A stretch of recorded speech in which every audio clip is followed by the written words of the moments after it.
أعوذ بالله من الشيطان الرجيم.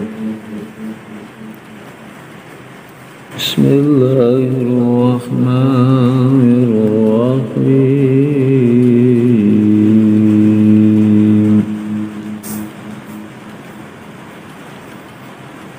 يا أيها الذين آمنوا استعينوا بالصبر والصلاة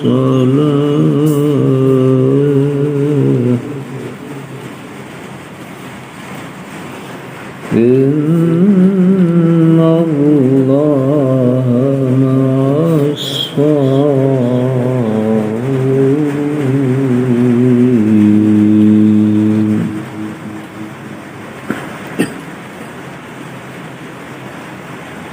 ولا تقولوا لمن يقتل في سبيل الله أموات بل أحياء ولكن لا تشعرون.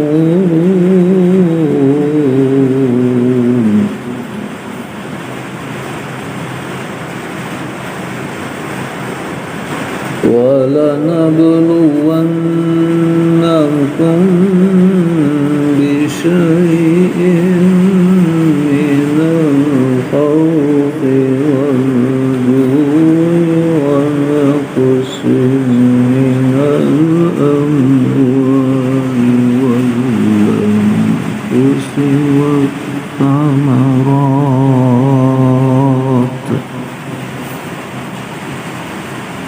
وبشر الصابرين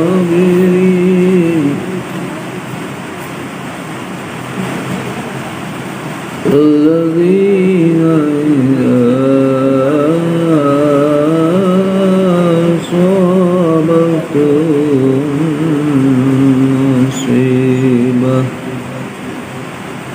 قالوا إنا لله وإنا إليه راجعون.